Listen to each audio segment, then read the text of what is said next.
Graça e paz. Amém. Podem sentar. Alegria para o meu coração estar aqui. Hoje tive o privilégio de conhecer os pastores na hora do almoço, almoçamos juntos, compartilhamos a mesa e foi muito bom. Pastor, eu posso tirar essa almofada para eu sentar mais para trás aqui um pouquinho? Isto. E junto com eles já compreendemos o quanto eles têm batalhado no mundo espiritual pelas vossas vidas. O quanto eles têm trabalhado para dar a vocês entendimento de princípios espirituais. Eu peço permissão a vocês para ministrar sentada, e aonde eu chego eu explico porque eu tenho uma lesão no quadril e me dói muito ficar muito tempo em pé. Em pé parada é muito penoso para mim. Mas, para não te deixar chateado comigo, eu quero te lembrar que Jesus pregou o Sermão do Monte sentado. E ele também entrou no barco de Pedro e sentou.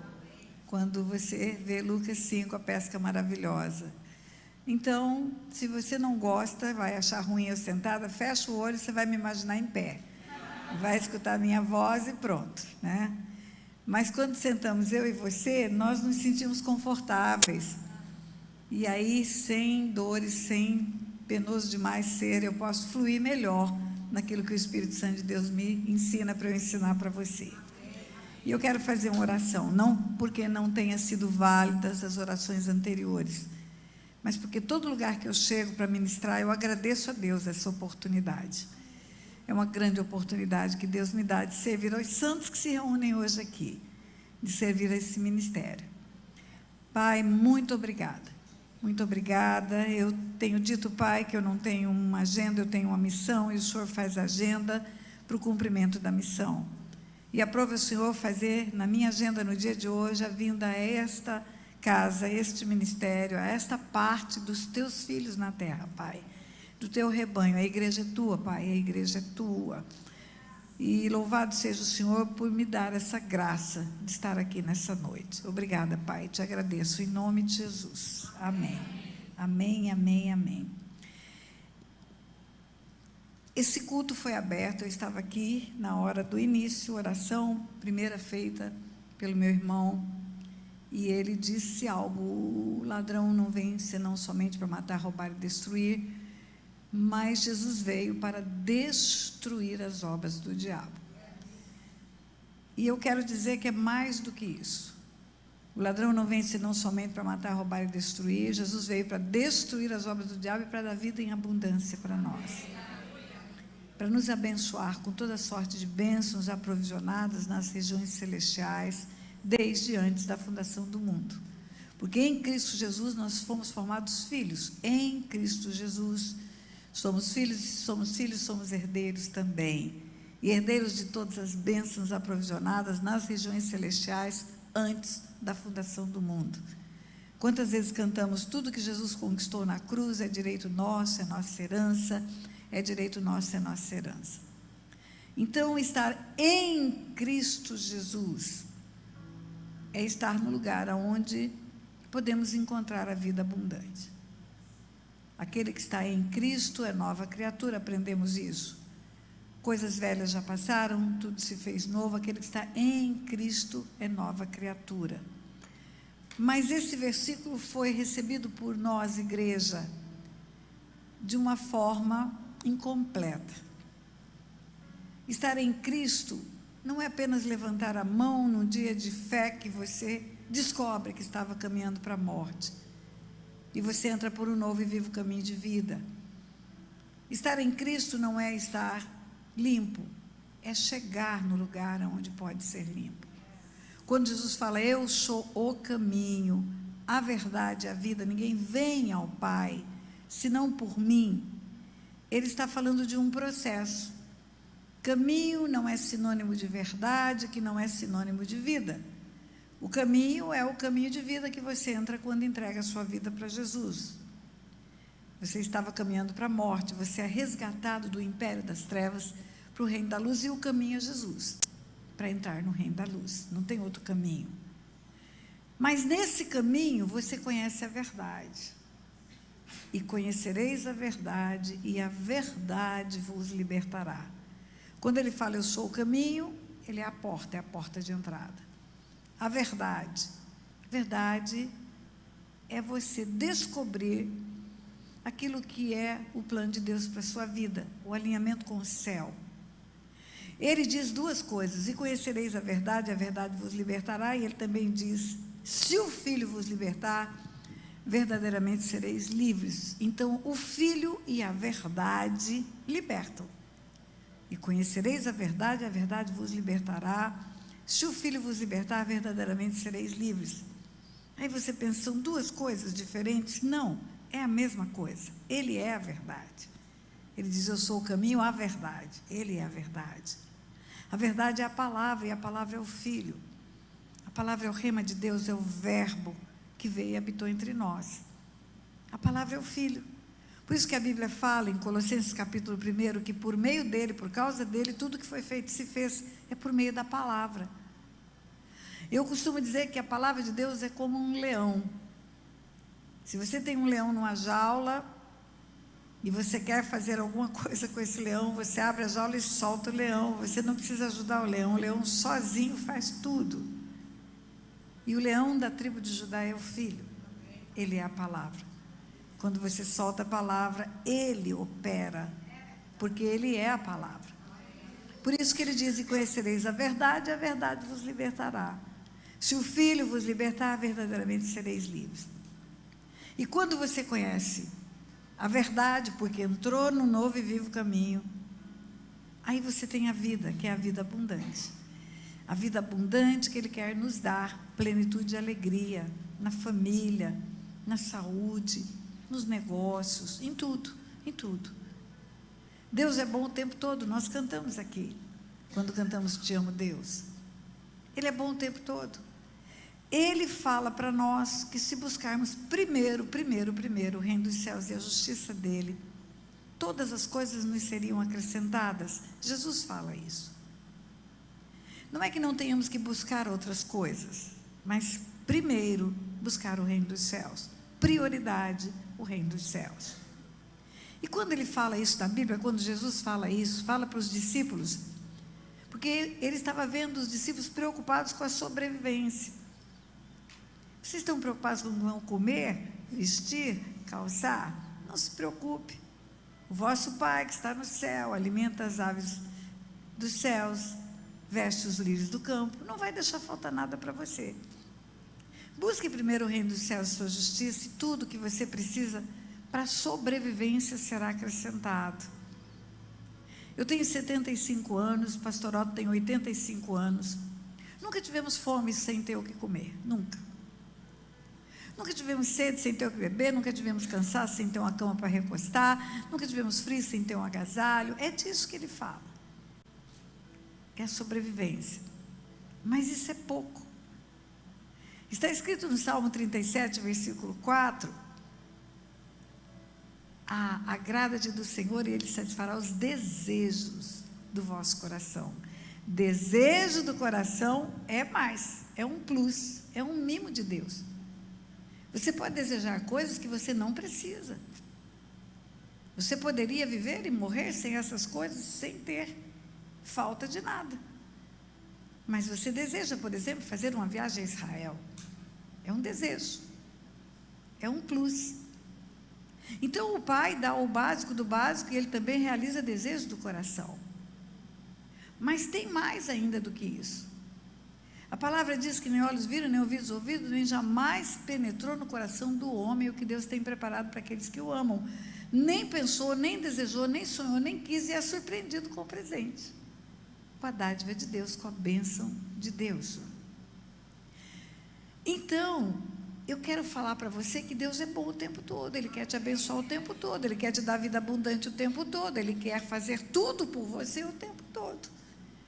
Ele quer suprir todas as suas necessidades, Ele quer te surpreender com o desejo do coração, Ele quer te dar o que você nem imagina que tem para dar.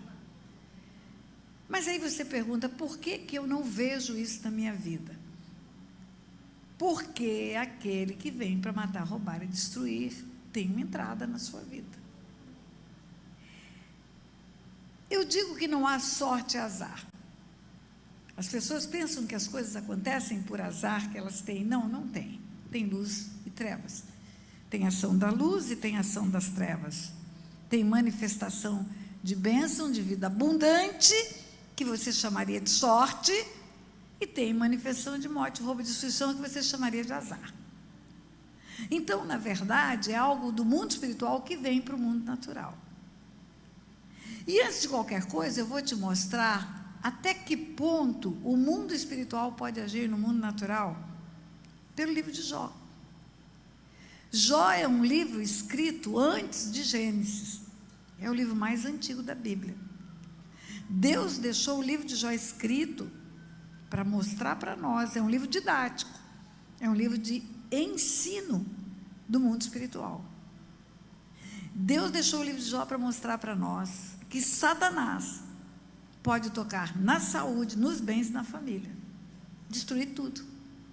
Ele pode matar, roubar e destruir tudo. No caso de Jó, não havia pecado. Jó foi usado por Deus como um modelo na terra de perdas. Tanto que no final Deus restituiu para ele o dobro do que ele tinha. Deus restituiu muito mais do que ele tinha. Porque ele foi como se fosse um modelo que Deus queria mostrar para nós.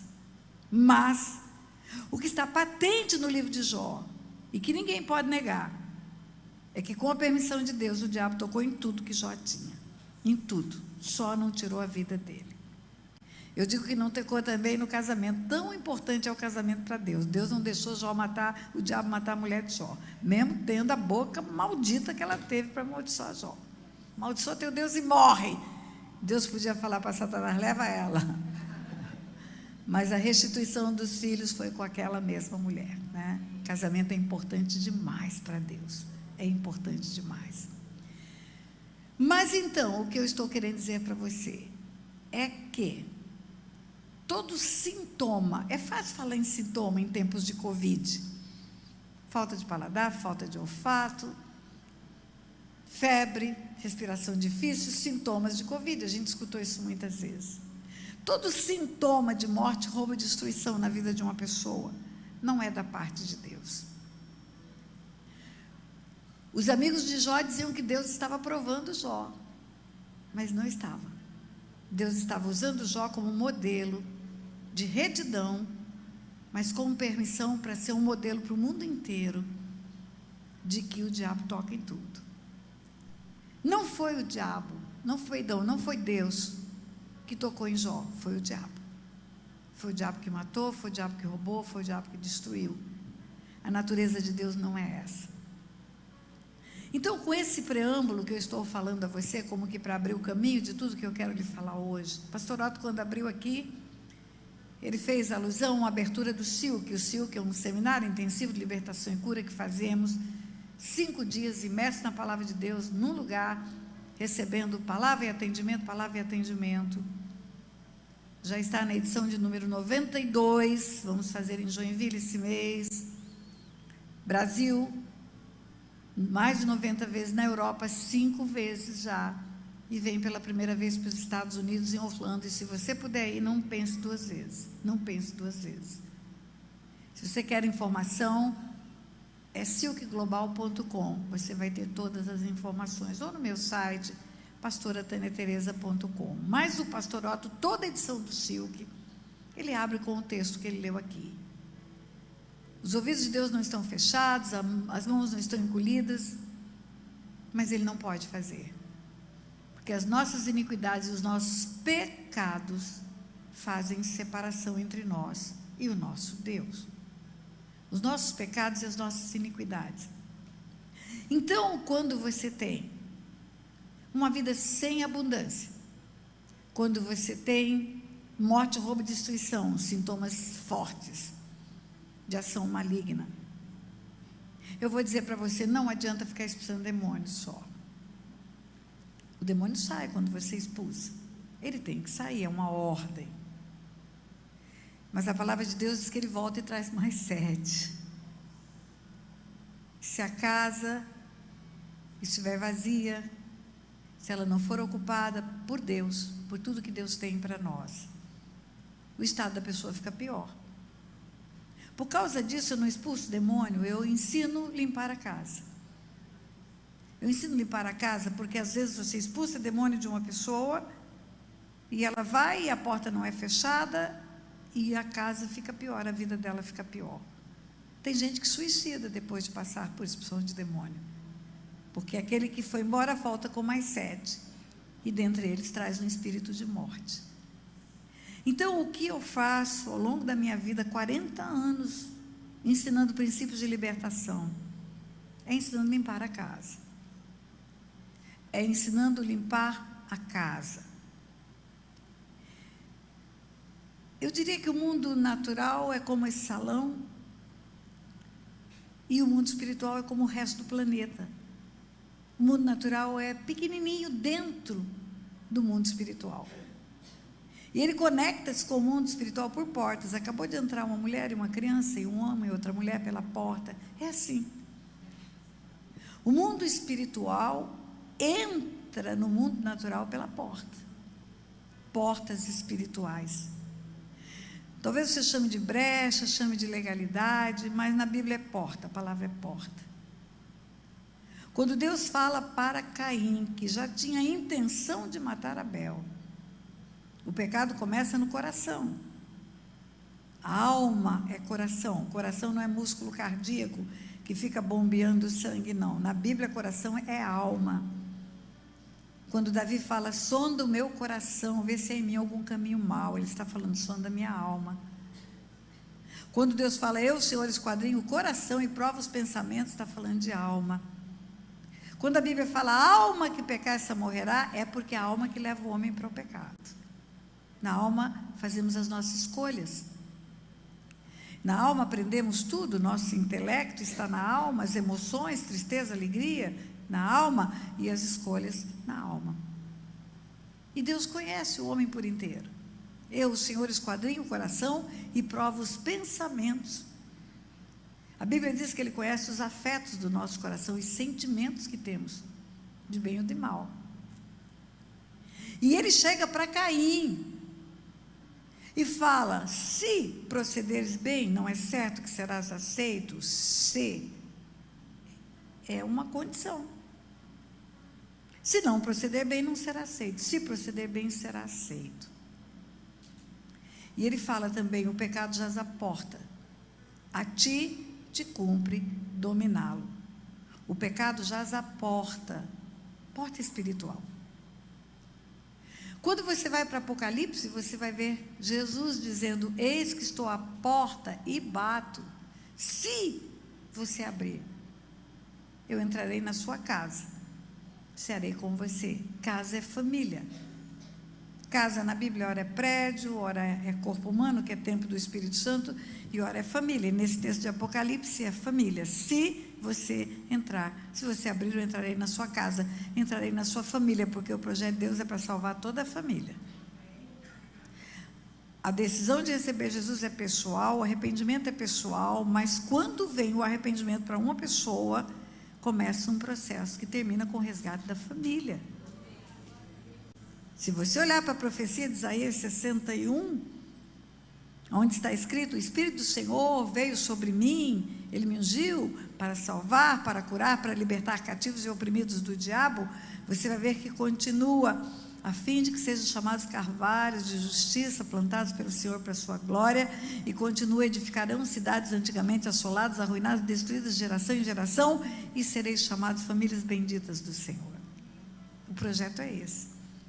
Quando Deus salva Noé, salva a sua família. Quando Deus salva Raabe, salva a sua família. Quando Deus salva o carcereiro, tem a promessa de família. E Jesus lá no Apocalipse, eis que estou à porta e bato. Se você abrir, eu vou entrar na sua casa. Família. Mas o que eu quero dizer é que Deus fala para Caim, lá no princípio, o pecado jaz à porta, a ti te cumpre dominá-lo. Tem uma porta espiritual. Quando o homem peca, ele abre essa porta para que o inimigo entre. E o inimigo entra para exercer o seu ministério, que é matar, roubar e destruir. Quando Caim abriu a porta, pelo pecado, deixou que o pecado dominasse o coração dele, ele abre a porta para o espírito de morte entrar no coração dele e tirar a vida do irmão. E a maldição entrar na terra.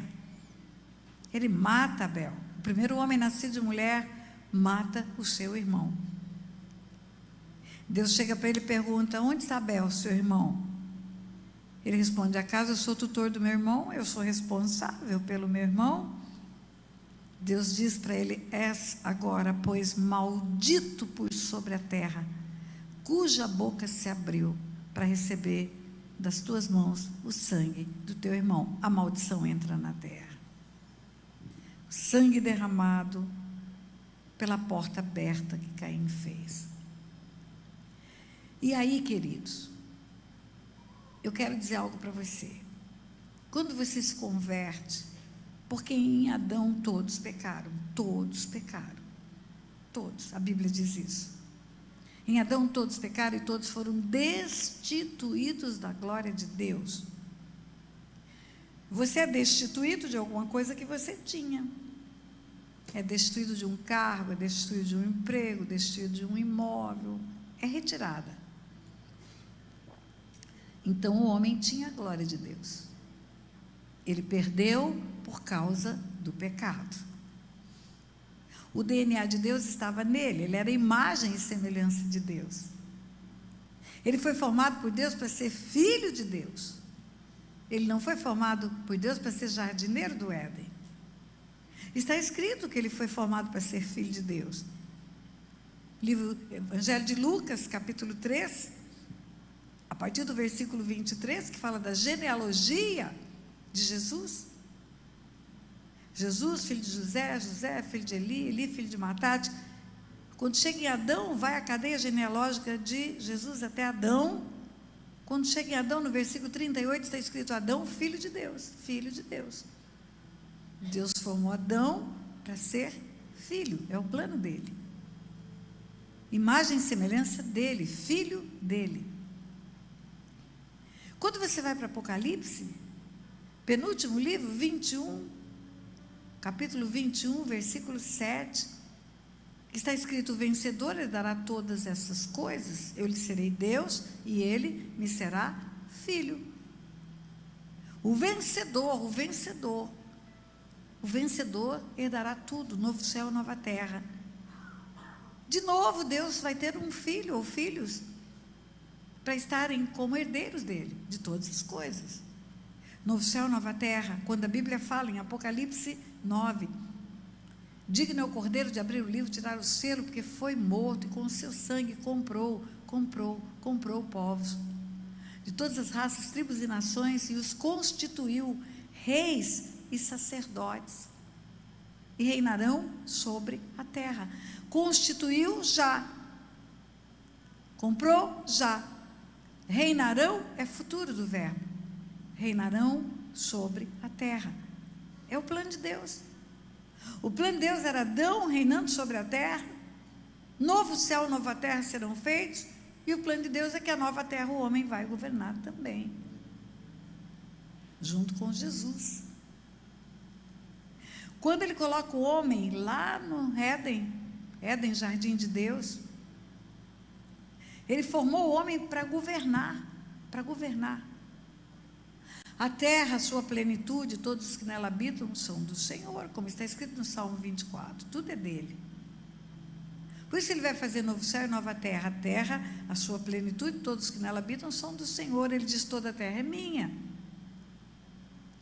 Mas quando ele forma o homem, ele dá domínio sobre a terra. Gênesis 1, 26, também disse Deus, também, porque já criou tudo. Façamos o homem à nossa imagem, conforme a nossa semelhança. E tem ele domínio sobre tudo. Sobre os animais que voam, que rastejam, que nadam, domésticos, selváticos. Domínio. Veja bem, também disse Deus: façamos o homem, façamos. Não está escrito: farei o homem. Eu falo que você precisa ler a Bíblia e interpretá-la na sua língua, na língua portuguesa. Grego, hebraico, aramaico, é maravilhoso você aprender outras línguas. Mas o Espírito Santo se revela a você e pela palavra na sua língua. Quando o Pentecoste aconteceu, tinha pessoas de várias nações e cada um escutou na sua própria língua. Então você tem que compreender a língua portuguesa, que é a língua mãe, a língua de origem sua. Se aqui tiver algum americano, entender a língua inglesa, para que você possa ter a revelação plena. Então está escrito aqui: façamos o homem. Façamos é plural do verbo. Não é eu farei, nós faremos. Façamos o homem à nossa imagem, conforme a nossa semelhança. Por que plural? Porque não está escrito: também disse Deus, farei o homem conforme a minha imagem e a minha semelhança. Porque Pai, Filho, Espírito Santo estavam juntos. Porque o nosso Deus é triuno. São 3 pessoas. São 3 pessoas. E as 3 pessoas, era Deus fazendo o homem na terra. Façamos o homem à nossa imagem, conforme a nossa semelhança, e tenha ele domínio sobre tudo. Domínio é diferente de propriedade. Eu falo que Deus me fez juíza para entender o mundo espiritual. Eu sou juíza federal. O princípio do Instituto Jurídico de Propriedade significa é o dono. E o dono pode vender, pode destruir, pode fazer o que quiser. Por isso que Deus vai destruir a terra, vai fazer nova terra, novo céu e nova terra, porque Ele é o dono. Ele é o proprietário. Mas um imóvel pode ter um dono, um proprietário, e pode ter um inquilino que tem o domínio. Não sei se esse imóvel aqui é propriedade desse ministério, mas poderia não ser, poderia ser um imóvel alugado. Muitas igrejas que eu passo funcionam em imóveis alugados. O proprietário tem o registro de imóvel, tem escritura, tem o nome dele lá no cartório, mas ele faz um contrato de locação e aquele que aluga e paga o aluguel tem o direito de dominar aquele lugar. Hora de abrir o culto, hora de fechar, iluminação, som, tudo. São os líderes da igreja que escolhem. O que eu quero dizer para você, em resumo, é que domínio é um direito de administrar. Domínio é um direito de gerir, de cuidar. Deus entregou a terra para o homem dominar quando fez o homem. E o mundo natural conecta-se com o mundo espiritual através de portas. E quem tem o direito de abrir portas e fechar portas do mundo natural para o mundo espiritual é o homem. Porque ele domina no mundo natural. Ele governa no mundo natural. Por que você acha que Jesus nos ensinou a orar? Pai nosso que estás nos céus, santificado seja o vosso nome. Venha o teu reino. Venha o teu reino. Seja feita a tua vontade, assim na terra como no céu. É uma oração que nós damos permissão a Deus. Não é uma petição, não. Pai nosso que estás no céu, santificado seja o vosso nome. Venha o teu reino. Venha o teu reino é uma permissão. Pastora, venha, vou colocar a senhora na sala lá. Pastora, venha, sente-se aqui na primeira cadeira. Quem é o homem para dar permissão para Deus trazer o reino dele na terra? Ele recebeu de Deus o direito de dominar sobre a terra. Deus não quebra princípios. O mundo espiritual é legal, ele não é místico, ele não funciona com misticismo, ele funciona dentro de leis. E uma lei espiritual de Deus é que os céus são os céus do Senhor, mas a terra Ele deu aos filhos dos homens. Está no Salmo 115, versículo 16. Os céus são os céus do Senhor, mas a terra deu a Ele aos filhos dos homens. Deu para domínio. E se Ele deu para domínio, é o homem que escolhe quem Ele quer que venha para a terra. Por isso que Ele pode ir para o terreiro de macumba e bater tambor e chamar Satanás. Porque Ele tem domínio. Por isso que Ele pode chamar o Senhor Jesus. Por isso que Ele pode abrir porta para o diabo ou abrir porta para Deus. E todas as vezes que o homem peca, ele abre a porta para o diabo. O pecado jaz à porta, te cumpre dominá-lo.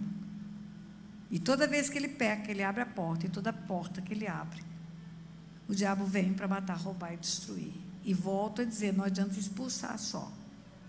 Ele vai, mas se a porta estiver aberta, ele volta. Ele vai continuar agindo. Eu falo que é como uma bola de aniversário que enfeita salões, festa de criança, que você bota os balões todos. Imagine nessa bola, você está dentro dela, você é um bonequinho, e junto com você tem outros bonequinhos transparentes, de silicone, são os anjos. Nós invocamos anjos em oração aqui, eles estão aqui, não vemos eles, são invisíveis. Eles vão onde eu vou. A Bíblia fala que quem tem o dom da hospitalidade, sem saber, recebe anjos. Quando a pessoa lê isso, pensa que eu que sou o anjo que ela me recebe. Não, eu sou a pessoa que tem o anjo que vai junto comigo quando ela me recebe. Hoje, Verônica me trouxe no carro dela. O anjo entrou junto comigo no seu carro, Verônica. Ele entra comigo, ele não sai de perto de mim. Ele acampa-se ao meu redor. Ele me guarda, me livra, ele está junto comigo, o anjo do Otto, meu anjo. Então, os anjos do Senhor acampam-se ao redor dos que temem o Senhor, livre e guarda. Está no Salmo 34 isso. Então, se você olhasse, visse o mundo espiritual, você viria uma proteção envolvendo.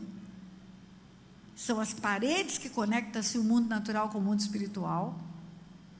E dentro dessa bola estão você e os anjos que estão acampados ao redor. Redor é perto.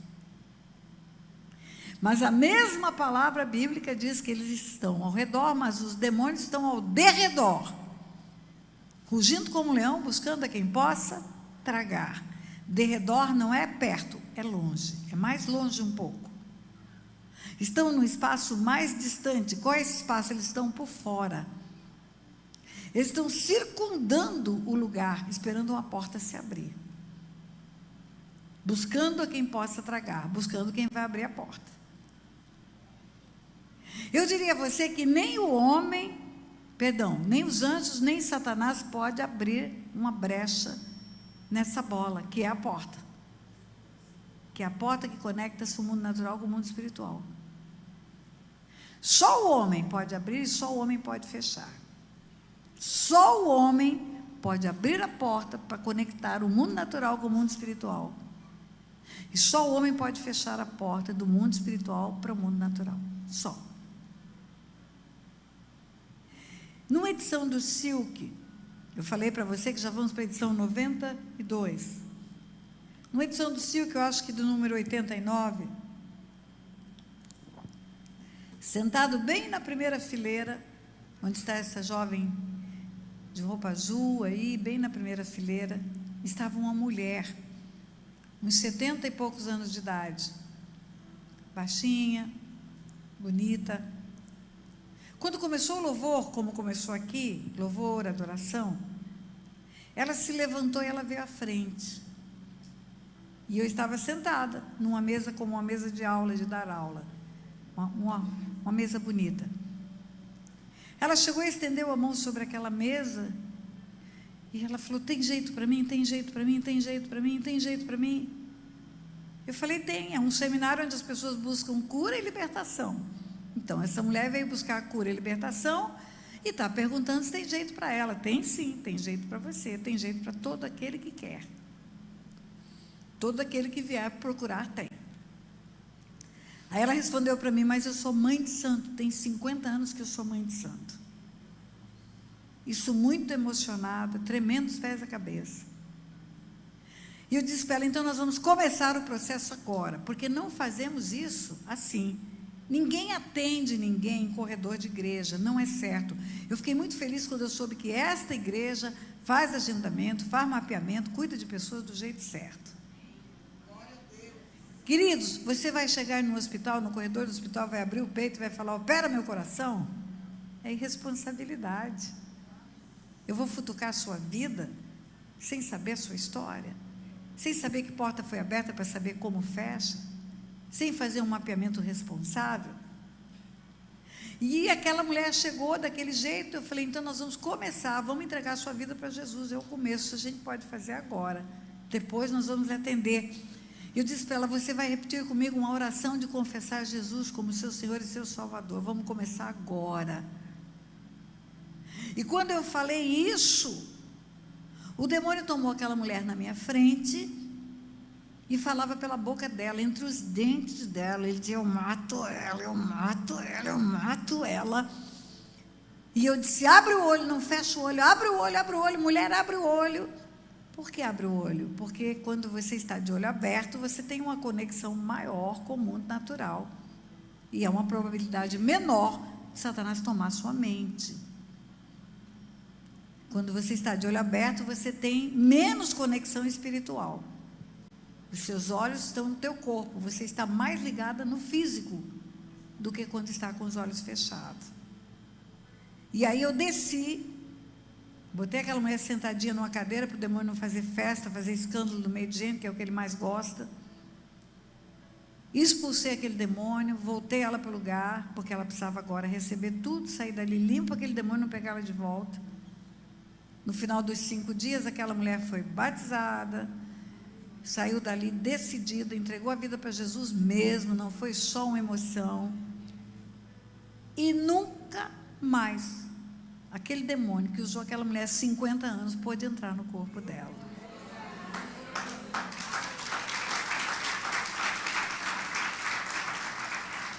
Por que eu estou te contando isso? Porque ela abriu tantas portas ao longo de 50 anos. Mas lá no Silk, em 5 dias, ela fechou todas as portas. E quando ela fechou todas as portas, acabou para ele.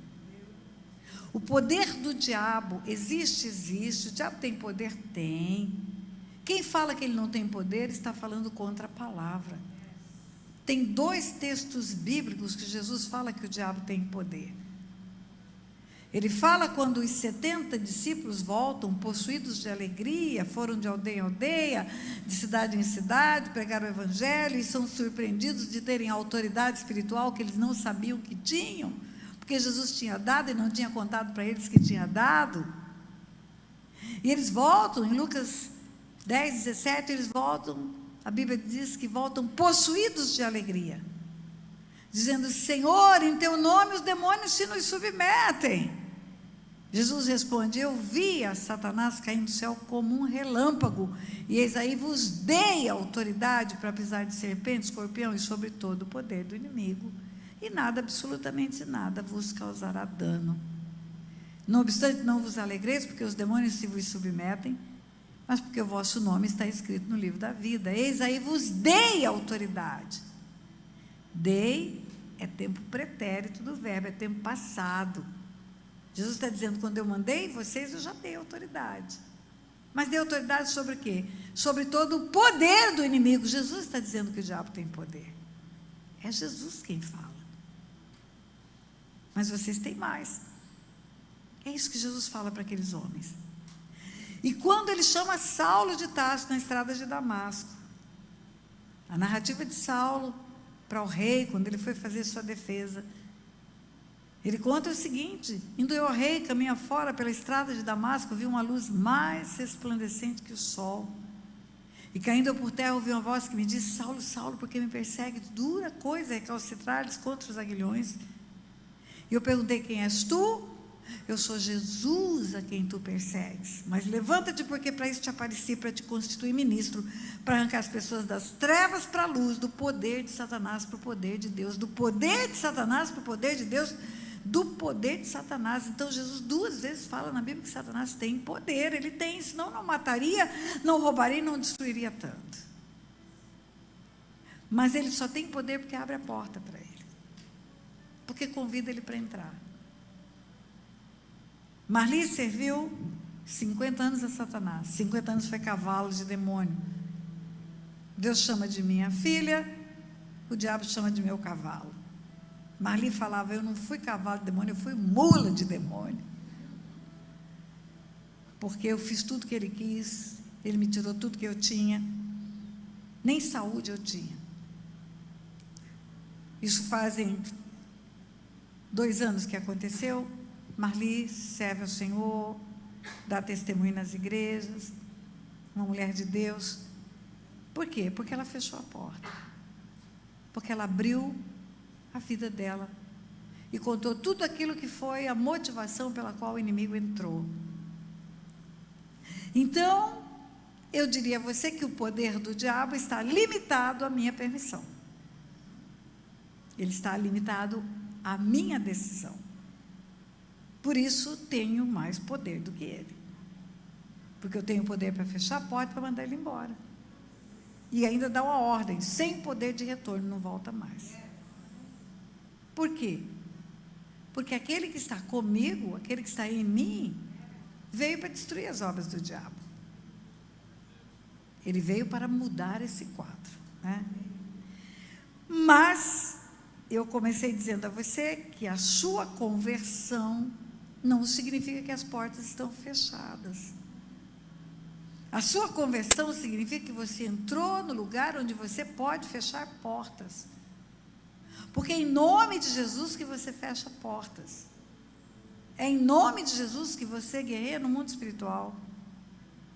É em nome dele, quando você não era convertido, você não podia usar o nome dele. E aí existe um engano muito grande, um equívoco muito grande no meio da igreja.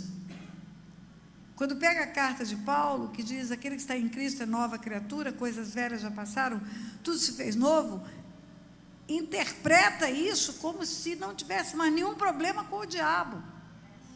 Mas isso não é verdade. A igreja está cheia de gente que é nova criatura e tem problema com o diabo.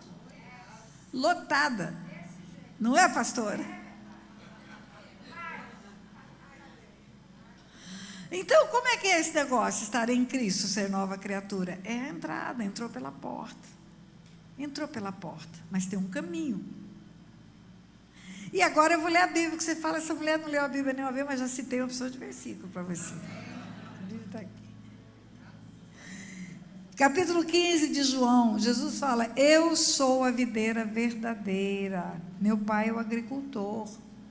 Todo ramo que estando em mim não der fruto, ele corta. E todo que dá fruto, ele limpa, para que produza mais fruto ainda. Vós já estáis limpos pela palavra que eu vos tenho falado. Permanecei em mim, e eu permanecerei em vós. Como não pode o ramo produzir fruto em si mesmo, se não permanecer na videira, assim nem vós o podeis dar, se não permanecerdes em mim. Eu sou a videira, vós os ramos. Quem permanece em mim e eu nele, esse dá muito fruto, porque sem mim nada podeis fazer. Se alguém não permanecer em mim, será lançado fora. Será lançado fora. A semelhança do ramo, e secará, o apanham, lançam no fogo e queimam. Se permanecerdes em mim, as minhas palavras permanecerem em vós, pedireis o que quiserdes e vos será feito. Nisto é glorificado meu Pai, em que deis muitos frutos, e assim vos tornareis meus discípulos. O que está em Cristo é que pode ser limpo. E o que é limpo produz frutos dignos de arrependimento. É a nova vida. Aquele que furtava não furta mais, aquele que mentia não mente mais, aquele que roubava não rouba mais, aquele que fornicava não fornica mais, aquele que via pornografia na internet não verá mais, aquele que falava bobagem não fala mais. Então, estar em Cristo não significa chegar limpo. Estar em Cristo significa estar no lugar onde pode ser limpo. Porque se não estiver em Cristo, nunca vai poder ser limpo. Se não está em Cristo, está no império das trevas. E no império das trevas não tem como se limpar. Então, você não chega limpo. Não chega limpo. É um equívoco acreditar que você levantou a mão e tudo se fez novo e o diabo não toca mais em você. Não é verdade. Não é verdade? Eu quero compartilhar alguns textos da palavra com você. Por exemplo, eu quero compartilhar o que está na primeira epístola de João, no capítulo 3. Lá está escrito assim: Filhinhos, versículo 7. Filhinhos, não vos deixeis enganar por ninguém. Aquele que pratica a justiça é justo, assim como ele é justo. Deixa eu lhe dizer, justiça na Bíblia não é aplicação de leis. Justiça na Bíblia é alinhamento com as leis de Deus. Não é ser justo e não fazer injustiça com os outros. É ser justo de estar alinhado com o céu. Jesus, quando foi ao batismo, lá no Rio Jordão, João Batista falou, eu é que tinha que ser batizado pelo Senhor. Ele disse, deixa por enquanto, não importa que se cumpra toda a justiça. Não é que João Batista ia fazer julgamento dele, é que ele ia alinhar com o céu, ia ser batizado como homem, porque como homem ele tinha que cumprir tudo que um homem tem que cumprir. Como homem ele foi para as águas do batismo, para fazer tudo que o homem tem que fazer. Então, justiça aqui não é julgar, mas é alinhar-se com as leis de Deus. Deus é justo, ele é juiz, o mundo espiritual é regido por leis, e alinhar-se com as leis de Deus. Então vamos lá, filhinhos, não vos deixeis enganar por ninguém, aquele que pratica a justiça é justo, quer dizer, aquele que está alinhado com o céu, como ele é justo como ele. Aquele que pratica o pecado procede do diabo, porque o diabo vive pecando desde o princípio.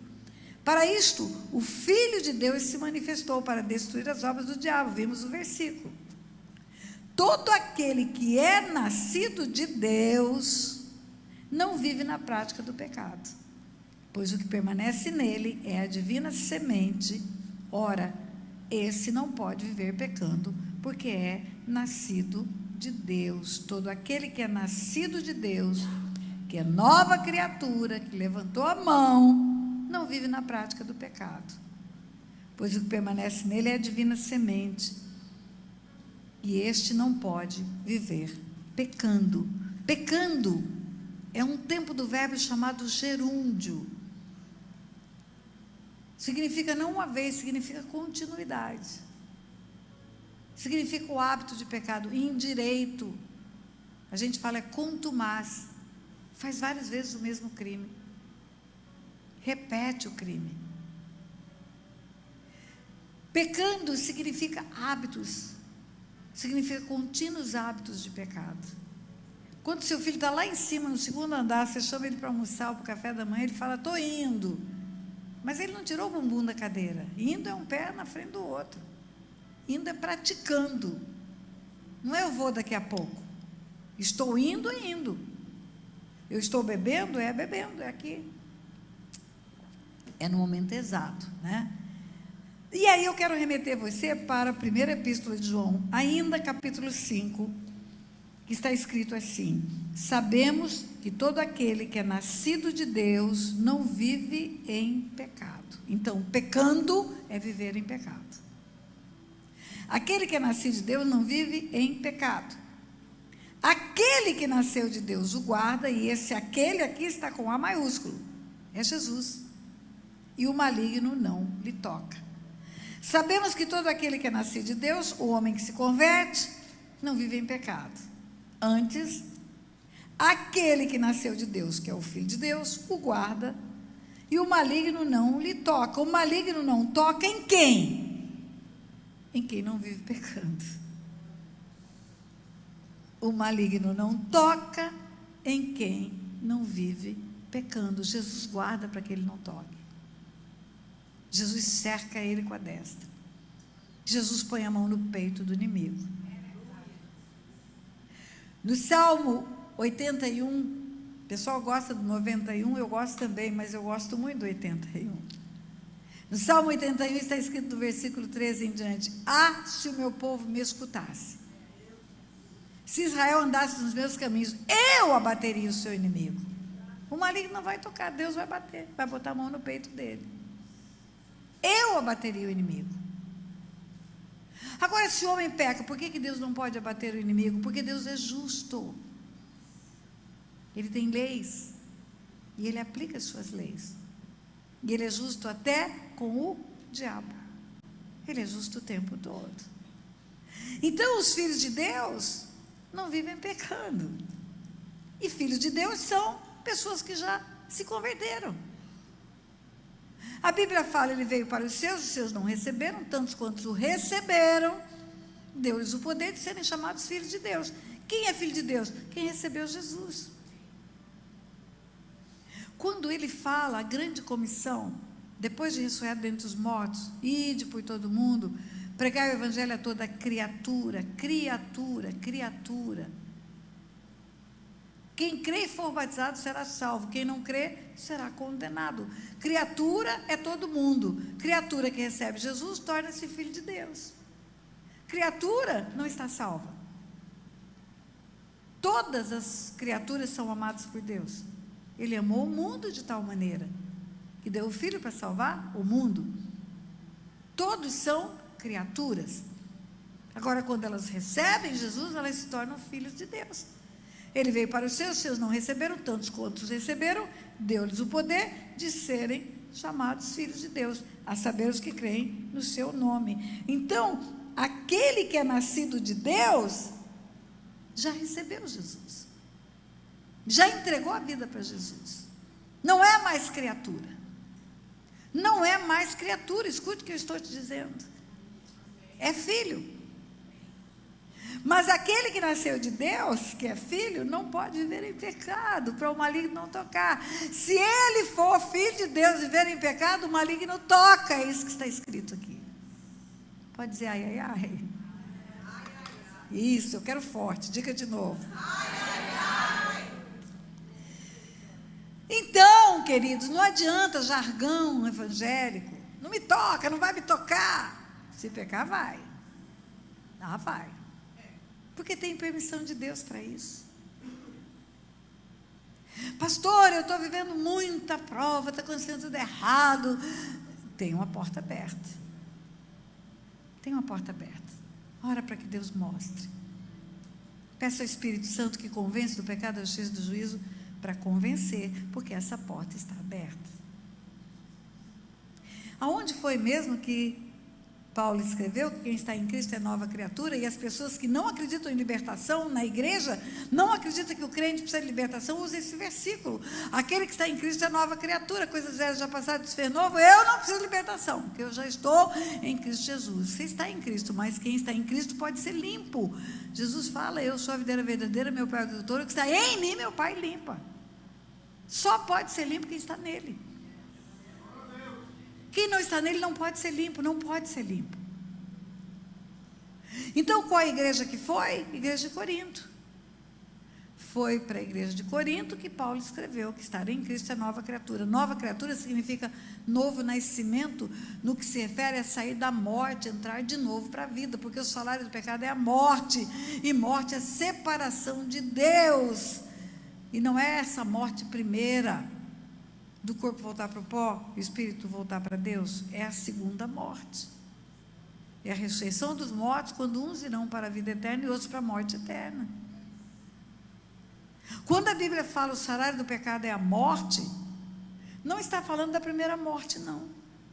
Está falando da separação eterna de Deus, separação eterna de Deus.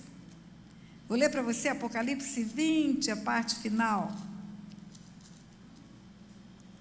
Viu um grande trono branco e aquele que se assenta, de cuja presença fugiram a terra e o céu, não se achou lugar para eles. Vi também os mortos, os grandes e pequenos, postos em pé diante do trono. Os mortos já ressuscitaram. Então se abriram os livros no plural. E ainda se abriu outro livro, o livro da vida, agora é singular. Então tem vários livros e tem ainda um outro livro que é o livro da vida. E os mortos foram julgados segundo as suas obras. Nesses livros estão as obras de todos os homens, todos, conforme o que se achava escrito nos livros. Deu o mar os mortos que nele estavam. A morte e o além entregaram os mortos que nele havia. Todo mundo vai ressuscitar. E foram julgados um por um, segundo as suas obras. Então a morte e o inferno foram lançados para dentro do lago de fogo. Esta é a segunda morte, o lago de fogo. E se alguém não foi achado inscrito no livro da vida, foi lançado para dentro do lago de fogo. Então, se você tiver um nome escrito no livro da vida, não vai passar pelo julgamento que vai levar para a morte eterna. É isso que está escrito. Não vai passar. Porque Jesus paga o preço do teu pecado.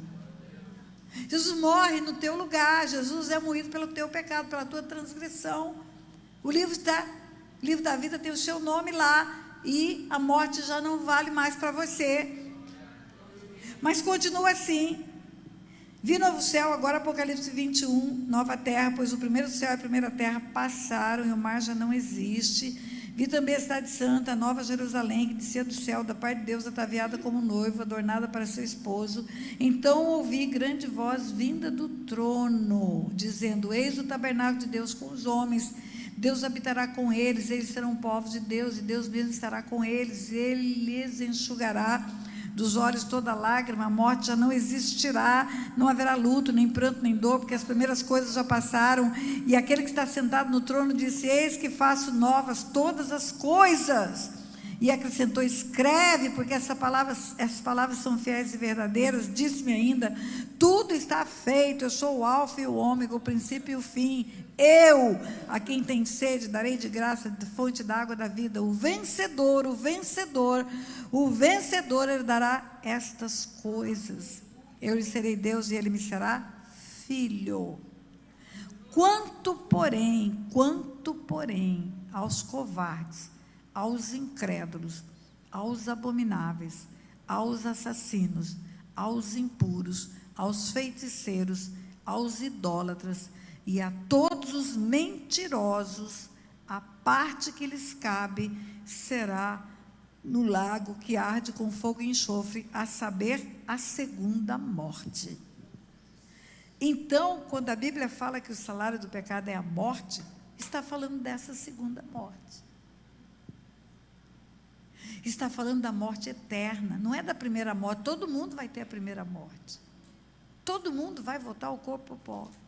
E todo mundo vai ressuscitar na ressurreição dos mortos. E na ressurreição dos mortos, quem tiver o nome escrito no livro da vida vai ser atraído por Deus. Vinde benditos do meu Pai, para o reino que vos está preparado desde antes da fundação do mundo. Entretanto, contudo, todavia, aqueles que não tiverem entregue suas vidas para Jesus não são filhos de Deus, não tem o nome escrito no livro da vida, não parou de pecar, vive pecando, vai ressuscitar para a separação eterna de Deus. Quando Deus diz o vencedor, ele dará todas essas coisas, o vencedor do pecado, o vencedor da atração para as trevas. Mas o que eu quero dizer para você é que a mesma igreja que recebeu a palavra de Paulo, dizendo que aquele que está em Cristo é nova criatura, essa nova criatura é o novo nascimento. Você estava morto quando você encontrou Jesus, você nasceu de novo. Você se lembra a parábola do filho pródigo? Meu filho estava morto e reviveu, estava perdido e foi achado. A parábola não diz: meu filho estava desviado. Não existe desviado, existe morto. O pecado leva o homem para a morte. Ele saiu de perto do pai e foi viver em pecado. Pecou? Morreu. Meu filho estava morto e reviveu, estava perdido e foi achado. Fala 2 vezes isso na parábola do filho pródigo, em Lucas 15. Então, nascer de novo significa: eu não quero mais andar nas trevas. Eu quero Jesus, eu vou entregar minha vida para Jesus. Uma criança, quando nasce, ela não sabe nada. Precisa que limpe o bumbum dela. Precisa que alimente ela. Você ainda é um bebê espiritual quando você se converte. À medida que você entra pelo caminho, você vai conhecer a verdade. E quando você conhece a verdade e aplica a verdade, você vai fechando as portas para o inimigo. E vai ter a vida abundante. É um processo, não é um ato instantâneo. Não é. E eu vou te mostrar algo que talvez você nunca tenha tido olhos para ver. Na primeira carta de Paulo para a igreja de Corinto, é a mesma igreja para a qual ele escreveu. Quem está em Cristo é nova criatura, é a mesma igreja. É a igreja mais problemática da Bíblia. Mais encrenca tinha a igreja de Corinto. O povo tomava porre no dia da ceia. Olha o que está escrito, 1 Coríntios capítulo 5. Escute bem. Geralmente se ouve que há entre vós imoralidade. Imoralidade tal, como nem mesmo entre os gentios. Isto é, haver alguém que se atreva a possuir a mulher do seu próprio pai. E contudo andais vós ensoberbecidos, não chegaste a lamentar para que fosse tirado do vosso meio quem tamanho ultraje praticou? Eu, na verdade, ainda que ausente em pessoa, mas presente em espírito, já sentenciei como se estivesse presente, que o autor de tal infâmia seja, em nome do Senhor Jesus, reunidos vós e o meu espírito, com o poder de Jesus nosso Senhor, entregue a Satanás para a destruição da carne, a fim de que o espírito seja salvo no dia do Senhor Jesus. Diga ai, ai, ai. Ai, ai, ai. Vamos interpretar o que está aqui? Paulo está escrevendo uma carta. Por que uma carta? Porque Paulo está preso em Éfeso. Ele tem que mandar a carta porque ele não pode ir lá. Senão ele iria. O assunto é tão sério que ele iria para Corinto. E ele escreve uma carta, e nessa carta ele diz: geralmente se ouve que há entre vós imoralidade. Imoralidade tal como nem mesmo entre os gentios. Alguém se atreve a possuir a mulher do seu próprio pai. Geralmente, não é ocasionalmente, não é raramente. Geralmente é frequentemente. Geralmente é habitualmente. Geralmente é algo que acontece muito. Geralmente eu acordo 7 da manhã, geralmente eu chego do trabalho 7 da noite, geralmente eu vou dormir meia-noite. Geralmente é algo que é usual, frequente. E se fosse colocar isso na linguagem de hoje, Paulo diria assim: olha, eu tenho escutado muito, com frequência, que a imoralidade está aí no meio dessa igreja. Por exemplo, tem alguém que dorme com a mulher do pai, com a madrasta. Ele diz: é pior do que no mundo. Geralmente se ouve que é entre vós imoralidade tal, como alguém que se atreva a possuir a mulher do seu papai, pior do que os gentios, pior do que quem não conhece Deus. Ele diria: olha, nessa igreja tem mais safadeza do que lá fora, é isso que ele diria, na linguagem de hoje. E continua: e vocês não fizeram nada? Vocês estão dizendo que são nova criatura, só isso? Vocês não fazem nada?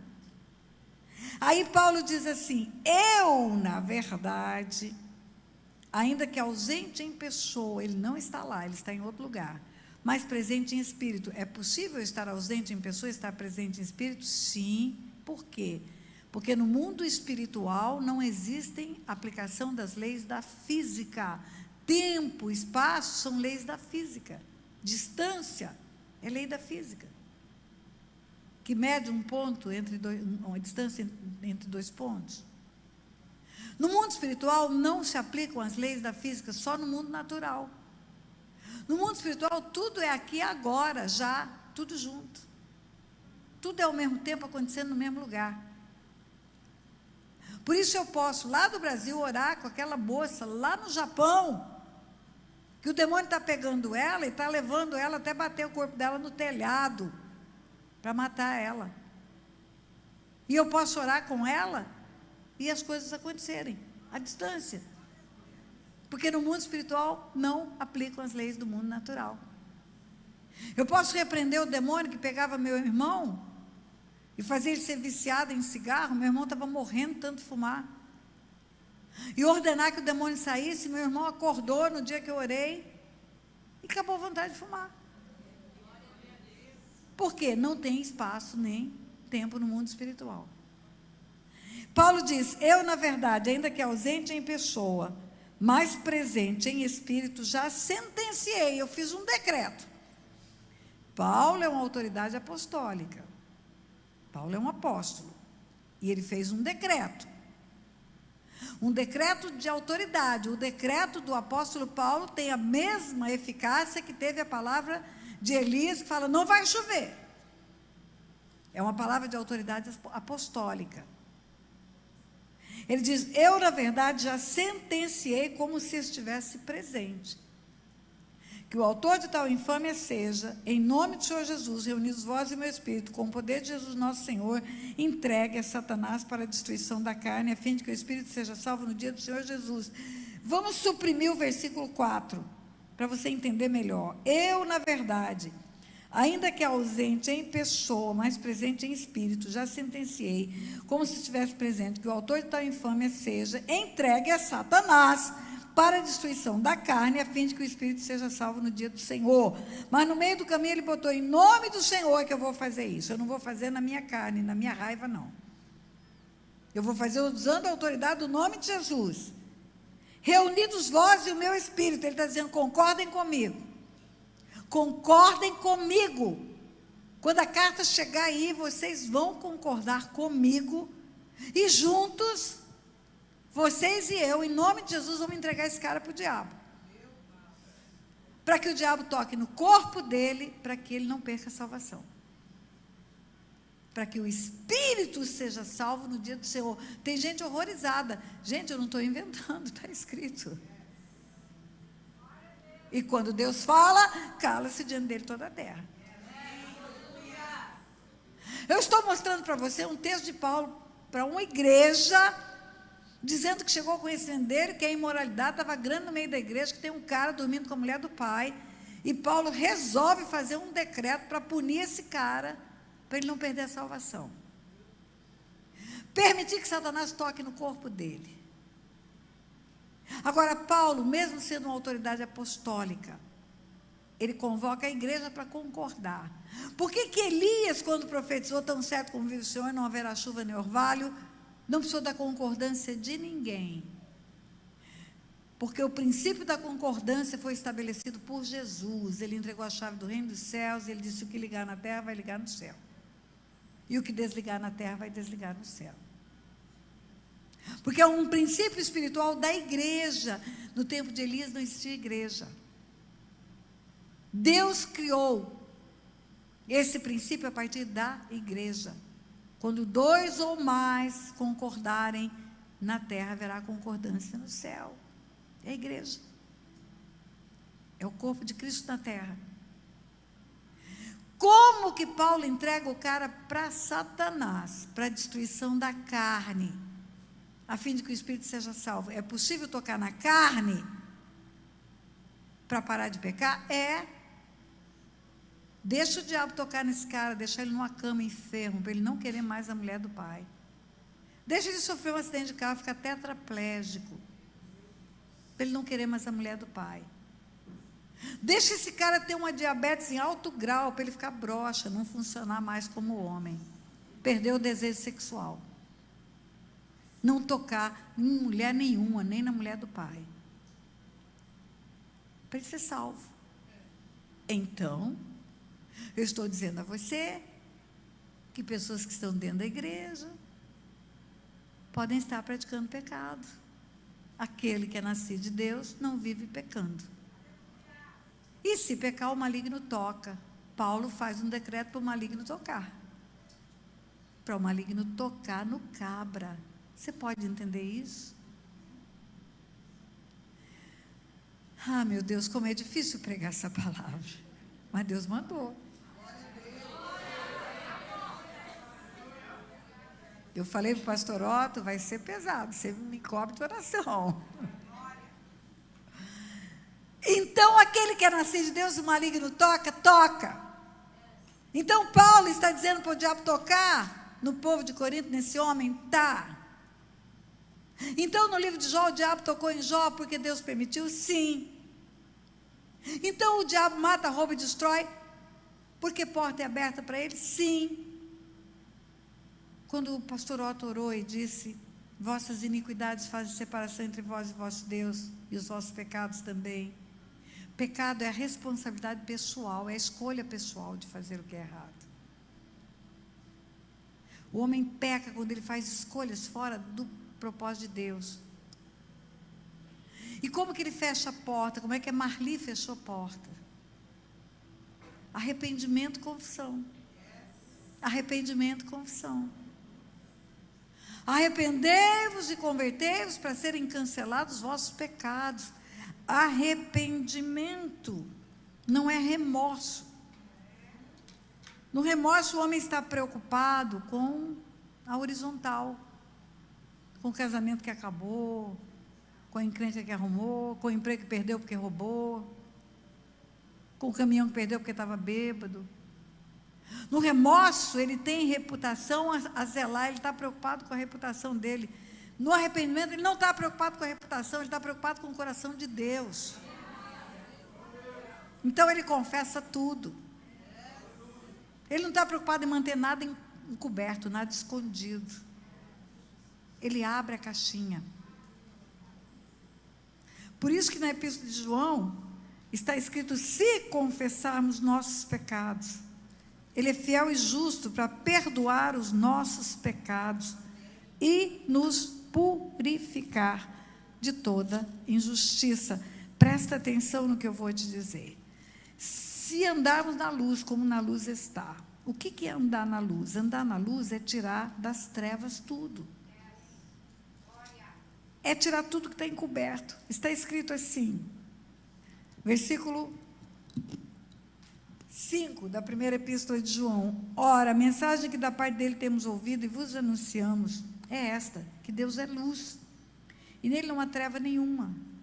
Se dissermos que mantemos comunhão com ele e andarmos nas trevas, mentimos, não praticamos a verdade. Se, porém, andarmos na luz, como ele na luz está, mantemos comunhão uns com os outros, e o sangue de Jesus, seu Filho, nos purifica de todo pecado. Qual é a purificação? Qual é a purificação? Qual é a purificação?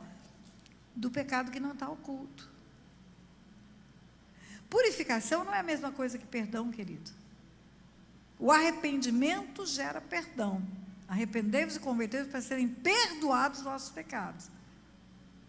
Mas purificação é limpeza. Não é perdão. Purificação não é sinônimo de perdão. Perdão é sinônimo de remissão, redenção, redimir.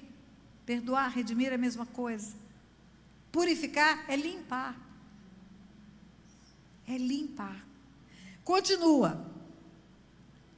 Se dissermos que não temos pecado nenhum, a nós mesmos nos enganamos e a verdade não está em nós. Se confessarmos os nossos pecados, Ele é fiel e justo para nos perdoar os pecados e nos purificar de toda injustiça.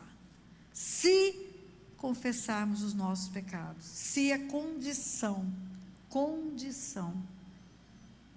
Ele é fiel e justo para perdoar os pecados e purificar também, limpar.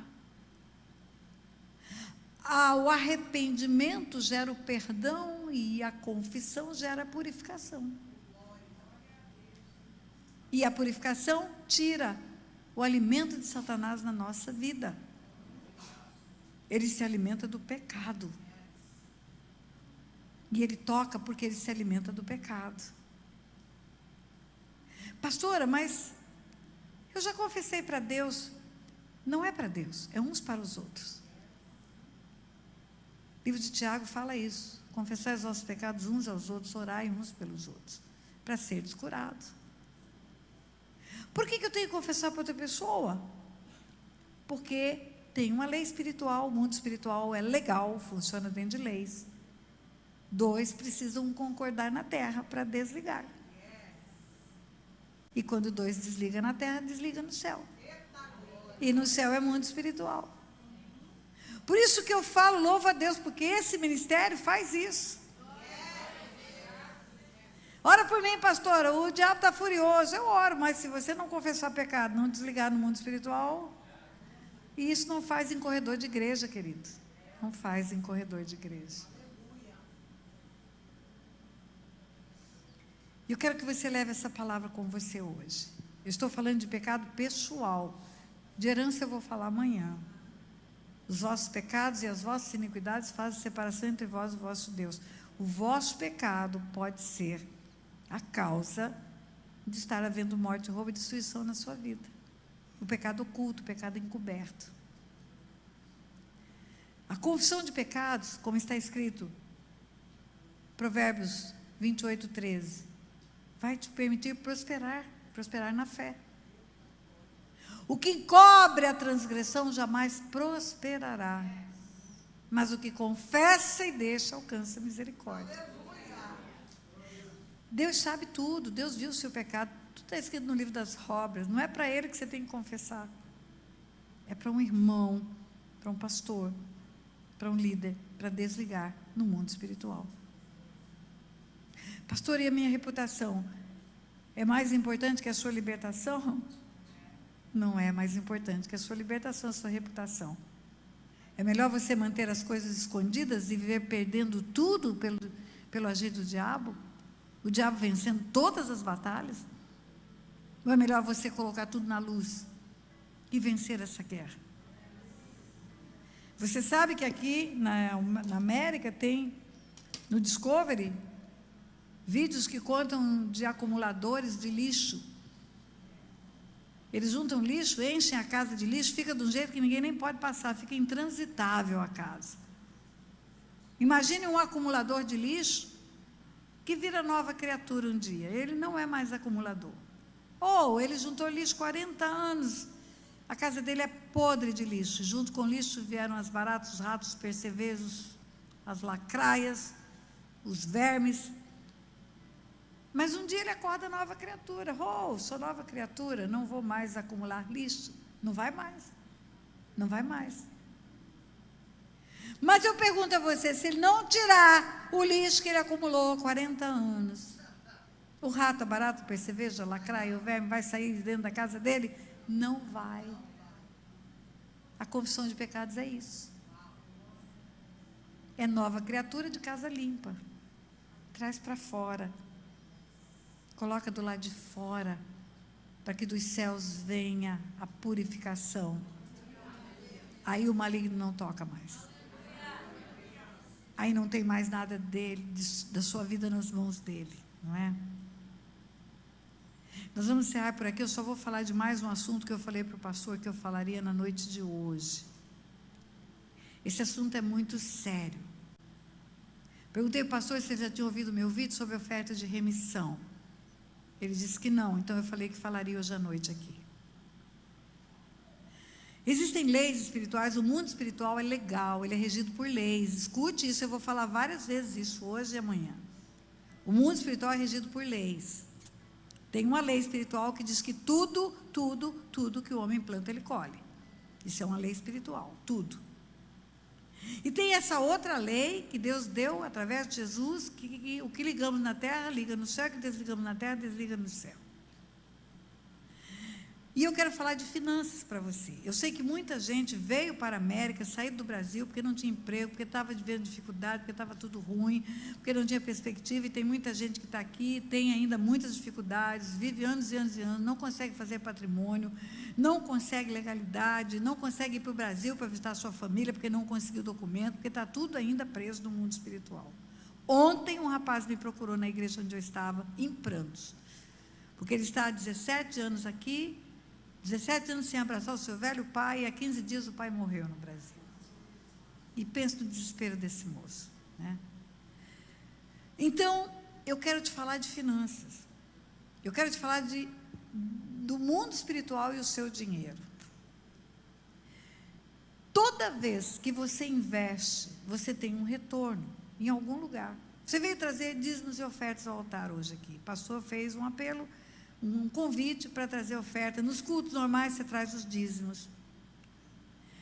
Quando você coloca o dízimo no gasofilácio, na cestinha, na sacola, você só está vendo ele entrar na sacola, mas ele não está.